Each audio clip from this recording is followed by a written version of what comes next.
तो दोस्तों आज हम फिर से आपके लिए लेकर आए हैं देश दुनिया की सभी ताज़ा बड़ी खबरें। फटाफट एक एक कर विस्तार से आज आपको बताएंगे, तो वीडियो को अंत तक जरूर देखें। दोस्तों वीडियो बनाने में हमें काफ़ी मेहनत लगी है, तो वीडियो को दिल से लाइक कर दीजिए। दोस्तों पहली खबर में आपको बता दें कि पैगंबर मोहम्मद के कार्टून से डरी सिंगापुर की सरकार, पूरी किताब पर लगा दिया बैन, सिंगापुर में इस्लाम की बड़ी जीत। वहीं आपको बताएंगे दोस्तों कि राहुल गांधी ने बीजेपी पर बोला हमला, कहा कर्नाटक के लोगों से चोरी कर रही है भाजपा, इस सरकार को हटाए जनता। वहीं आपको बताएंगे दोस्तों कि तिरंगा यात्रा में बिना हेलमेट शामिल होने पर मनोज तिवारी ने मांगी माफी, बोले अपना चालान भरेंगे हम खुद। वहीं आपको बताएंगे दोस्तों कि अफगानिस्तान में सिखों पर लगातार बढ़ रहे हमले, 30 और अफगानी सिख आज पहुंचे भारत, मोदी सरकार CAA कानून के तहत देगी इन सभी को नागरिकता।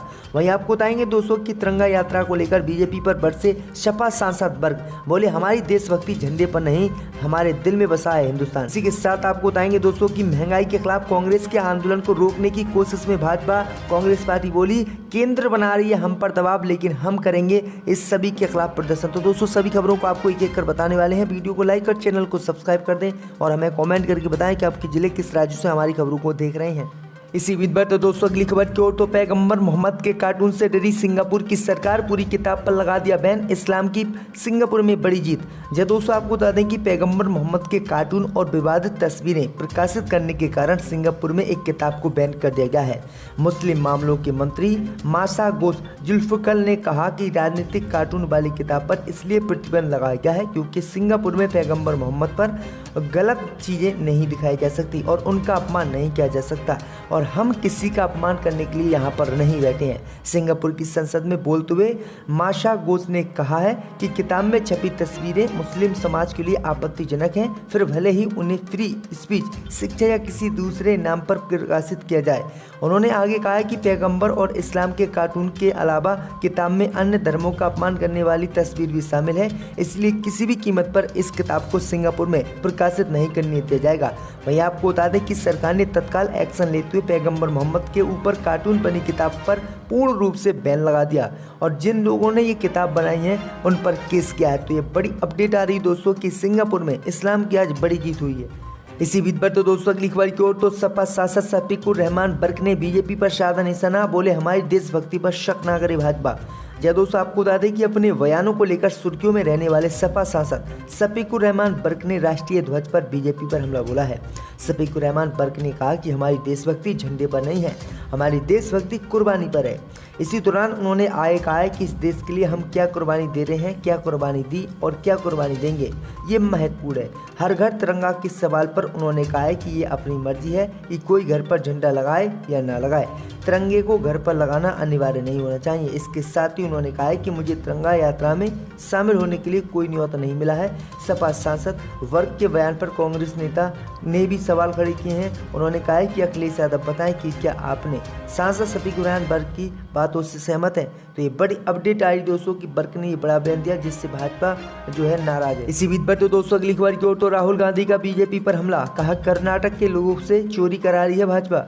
जब दोस्तों आपको बता दें कि कर्नाटक के पूर्व CM व वरिष्ठ कांग्रेस नेता सिद्धरामैया के 75वें जन्मदिन के खास मौके पर दावड़गेरे में आयोजित एक समारोह में कांग्रेस नेता राहुल गांधी ने बीजेपी पर हमला बोला। राहुल गांधी ने कहा है कि आप सभी कर्नाटक में भाजपा सरकार द्वारा बनाए गए भ्रष्टाचार के स्तर को देख सकते हैं। वे बस बन्ना जी की मूर्ति के सामने सिर झुकाते हैं और फिर कर्नाटक के लोगों से चोरी करते हैं।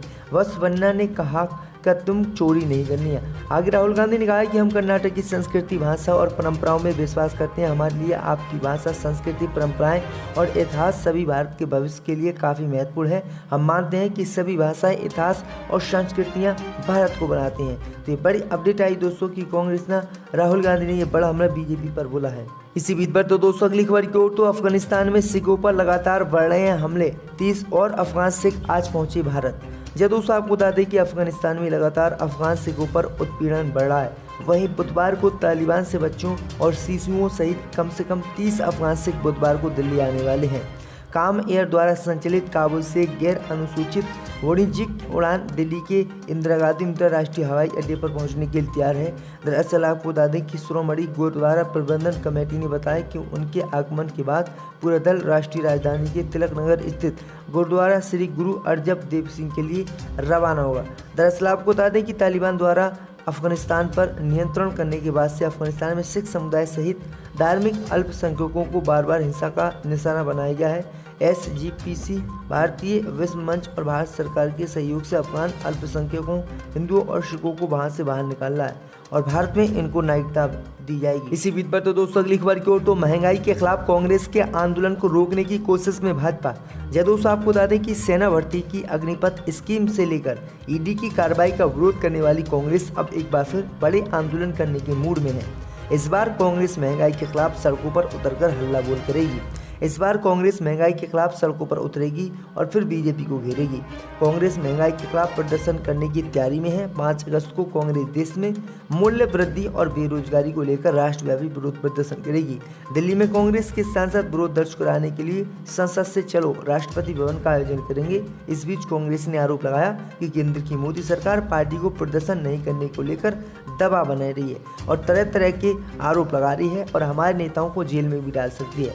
उन्होंने कहा कि चाहे हमारे नेता जेल में जाएं या कहीं अंत, लेकिन हम किसी भी कीमत पर नहीं मानेंगे और महंगाई के खिलाफ अग्निपथ योजना के खिलाफ देश में आंदोलन करेंगे और मोदी सरकार से अपनी बात को मनवाएंगे। अब देखते हैं दोस्तों 5 अगस्त को क्या हो। इसी बीच पर तो दोस्तों अगली खबर की ओर, तो ईरान से पेट्रोलियम व्यापार करने पर चीन ने यूएई की कंपनियों पर अमेरिका ने थोपे प्रतिबंध। दोस्तों आपको बता दें कि अमेरिका ने ईरान पर न्यूक्लियर डील के लिए दबाव बढ़ाने की अपनी नीति के तहत संयुक्त अरब अमीरात और 4 चीनी कंपनियों पर प्रतिबंध लगा दिए हैं। आरोप है कि इन कंपनियों ने ईरानी तेल से बने उत्पादों को बेचने में मदद की। यूएस ट्रेजरी और यूएस स्टेट डिपार्टमेंट ने कुल 6 कंपनियों पर प्रतिबंध लगाए हैं, जिनमें से 4 हांगकांग और 1 सिंगापुर और 1 संयुक्त अरब अमीरात में स्थित है। यूएई की गल्फ पेट्रोकेमिकल इंडस्ट्री कमर्शियल पर अमेरिका ने आरोप लगाया कि ये कंपनी पूर्वी एशिया में ईरानी पेट्रोलियम और पेट्रोकेमिकल उत्पादों को बेचने में मदद कर रही है। तो ये बड़ी अपडेट आई दोस्तों कि जो अमेरिका की बात नहीं मानता है उस पर तत्काल प्रतिबंध अमेरिका देश में लगा रहा है। इसी बीच पर तो दोस्तों अगली खबर की ओर, तो तिरंगा यात्रा में बिना हेलमेट शामिल होने पर मनोज तिवारी ने मांगी माफी, बोले अपना चालान भरेंगे। दोस्तों आपको बता दें कि 15 अगस्त को देश की आज़ादी के 75 साल पूरे हो रहे हैं। इस मौके को खास बनाने बीजेपी ने दिल्ली में तिरंगा यात्रा निकाली। हालांकि इस दौरान हेलमेट ना पहनने पर बीजेपी सांसद मनोज तिवारी लोगों के निशाने पर आ गए। बाद में मनोज तिवारी ने माफ़ी मांगी। उन्होंने कहा कि वे हेलमेट ना पहनने पर चालान भरेंगे। मनोज तिवारी ने ट्वीट किया और कहा कि आज हेलमेट ना पहनने के लिए माफ़ी मांगता हूं, मैं चालान भरूंगा। उन्होंने दिल्ली पुलिस को टैग करते हुए लिखा कि फोटो में मेरी बाइक का नंबर साफ दिख रहा है। उन्होंने कहा कि आप सभी से निवेदन है कि बिना हेलमेट 2 पहिया वाहन ना चलाएं, सावधानी से चलें। आपके परिवार और दोस्तों को आपकी ज़रूरत है। यानी खुद बिना हेलमेट की गाड़ी चला रहे हैं और उसके बाद लोगों को सलाह दे रहे हैं। तो ये बड़ी अपडेट आई दोस्तों, आप इनके लिए क्या शब्द कहोगे कमेंट में हमें ज़रूर बताएं। इसी बीच पर तो दोस्तों अगली खबर की ओर, तो केंद्र सरकार ने 348 मोबाइल ऐप को किया बैन, चीन को भेज रहे थे भारतीय डाटा। दोस्तों आपको बता दें कि केंद्र सरकार ने बुधवार को बताया कि चीन एवं दूसरे देशों द्वारा विकसित ऐसे 348 मोबाइल ऐप की पहचान की गई है और उन्हें प्रतिबंधित किया गया है जो यूजर की जानकारी एकत्रित कर रहे थे और देश के बाहर स्थित सर्वरों को अनाधिकृत तरीके से भेज रहे थे। इलेक्ट्रॉनिकी और सूचना प्रौद्योगिकी राज्य मंत्री राजीव चंद्रशेखर ने लोकसभा में रोटमल नागर के प्रश्न के लिखित उत्तर में ये जानकारी दी है। सदस्य ने पूछा था कि क्या सरकार ने देश से बाहर सूचना भेजने वाले किसी ऐप की पहचान की और यदि ऐसा किसी ऐप को पता चला तो उन्हें प्रतिबंधित किया जाएगा। जवाब में मंत्री ने बताया कि केंद्रीय गृह मंत्रालय ने ऐसे 348 ऐप की पहचान की और मंत्रालय के अनुरोध पर इलेक्ट्रॉनिकी और सूचना प्रौद्योगिकी मंत्रालय ने इन सभी एप्लीकेशनों को ब्लॉक कर दिया है। तो ये बड़ी अपडेट आई दोस्तों कि लगातार चीनी ऐप्स को बंद किया जा रहा है। इसी बीच पर तो दोस्तों अगली खबर की ओर, तो दिल्ली में पतंग उड़ाने और बेचने पर प्रतिबंध की उठी मांग, दिल्ली हाई कोर्ट में याचिका दाखिल। दोस्तों आपको बता दें कि राष्ट्रीय राजधानी दिल्ली में पतंग पर पूरी तरह प्रतिबंध लगाने की मांग को लेकर दिल्ली हाई कोर्ट में एक जनहित याचिका दाखिल की गई है। इस PIL में दिल्ली सरकार, दिल्ली पुलिस और केंद्र सरकार को पक्षकार बनाया गया है।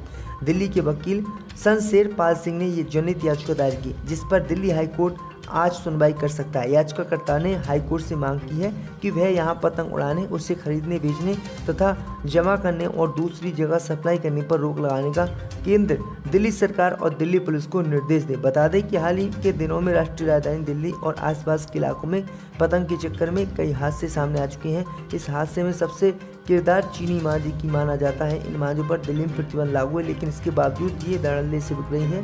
चीनी मांझी से गर्दन कटने से यहाँ एक व्यक्ति की मौत भी बीते दिनों हो गई थी और कई लोग घायल भी हो गए थे और इसीलिए इस पर प्रतिबंध लगाने की लगातार मांग देश में की जा रही है। गाड़ी जैसा चलता है वो है